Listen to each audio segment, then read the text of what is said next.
নমস্কার বন্ধুরা, আমি সোনালী। আপনাদের আরো একবার স্বাগত জানাই জাস্ট রান্না বাই সোনালীর পক্ষ থেকে।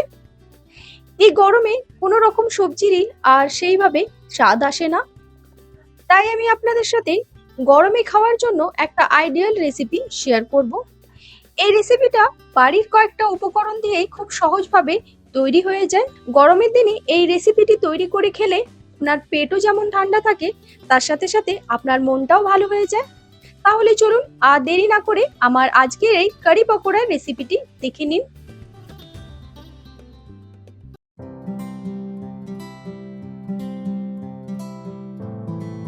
আর এই রেসিপির জন্য প্রথমেই আমি নিয়ে নিচ্ছি টক দই।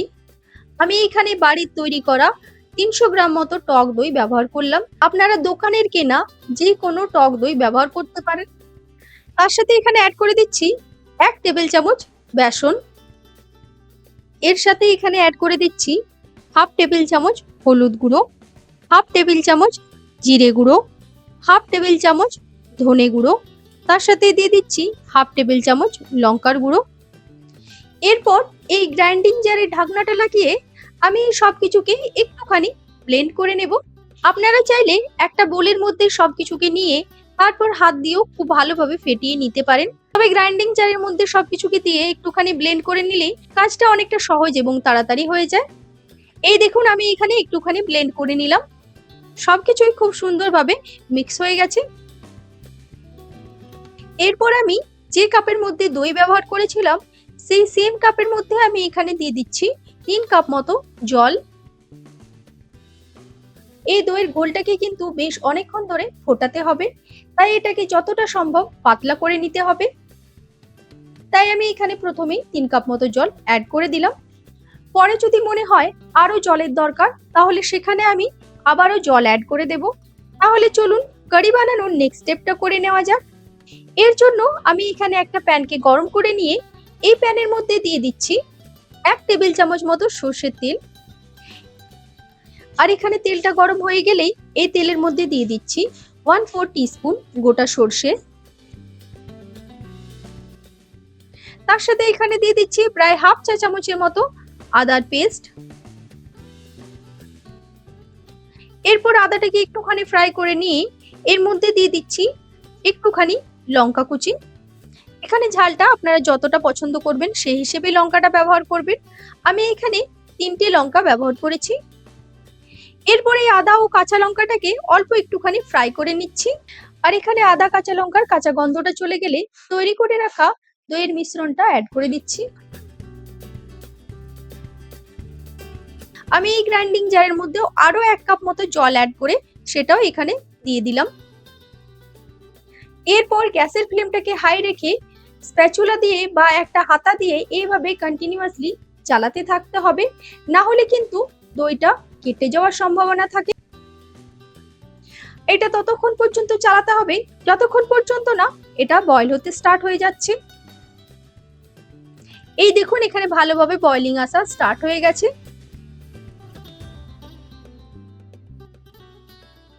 এরপর এর মধ্যে অ্যাড করে দিচ্ছি স্বাদ মতো নুন।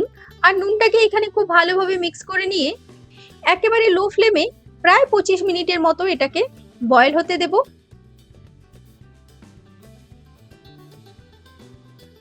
এরপর এখানে যতক্ষণ এটা বয়েল হচ্ছে ততক্ষণ আমি এই রেসিপির বাকি প্রসেসটা তৈরি করে নেব। এর জন্য একটা বোলের মধ্যে আমি নিয়ে নিলাম প্রায় 2 কাপ মতো বেসন। এর সাথে এখানে অ্যাড করে দিচ্ছি 1/4 টিস্পুন হলুদ গুঁড়ো, 1/4 টিস্পুন লঙ্কার গুঁড়ো, স্বাদ মতো নুন, 1/4 টিস্পুন জোয়ান। তার সাথে এখানে দিয়ে দিচ্ছি প্রায় 1 টিস্পুনের মতো টক দই। এরপর আমি এর মধ্যে কিছুটা ধনেপাতা কুচিও ব্যবহার করলাম। আপনারা চাইলে এখানে লঙ্কা কুচি, পেঁয়াজ কুচিও ব্যবহার করতে পারেন, তবে আজকে আমি আর কোনো কিছু এর মধ্যে ব্যবহার করলাম না। তারপর সবকিছুকে প্রথমে আমি একবার ভালোভাবে মিক্স করে নিচ্ছি। এরপর একটু একটু করে জল নিয়ে এই বেসনটাকে ভালোভাবে মেখে নেব।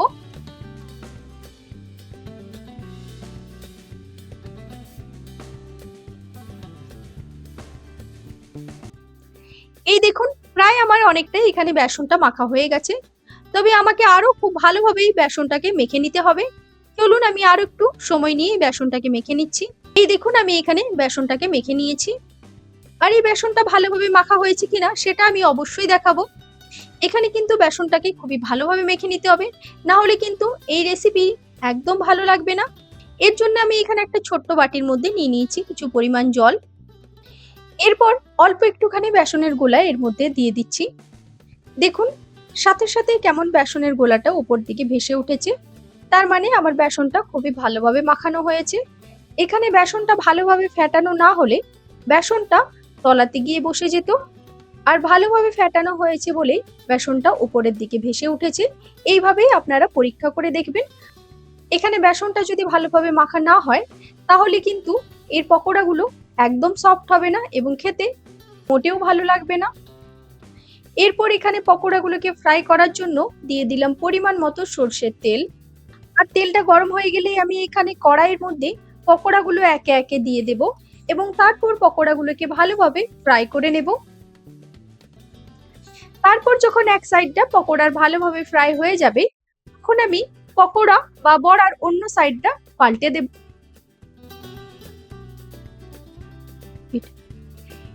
এখানে পকোড়াগুলো এপিট ওপিট দুদিকেই খুব ভালোভাবে ভাজা হয়ে গেছে। এরপর আমি পকোড়াগুলোকে একে একে তুলে নিচ্ছি। এভাবে আমি সমস্ত পকোড়াগুলো তৈরি করে নেব।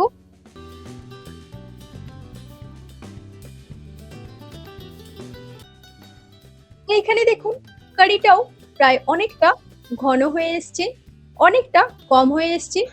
আমি এখানে প্রায় 20 থেকে 25 মিনিটের জন্য এই কারি বা গ্রেভিটাকে বয়েল করে নিয়েছি। ঠিক এই সময়ে এই পকোড়াগুলো এর মধ্যে অ্যাড করে দিচ্ছি। এর থেকে বেশি কিন্তু ঘন করবেন না, তার কারণ এর থেকে বেশি ঘন করলে কারির গ্রেভিটা কিন্তু এই পকোড়ার মধ্যে ঢুকবে না। তাই কারিটা একটুখানি পাতলা থাকতে থাকতে এই বড়াগুলোকে অ্যাড করে দিতে হবে।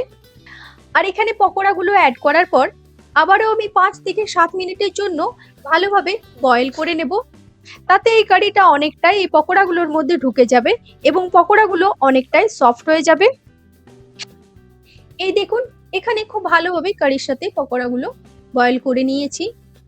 এখানে পকোড়াগুলো ফুলে প্রায় অনেকটা বড় হয়ে গেছে।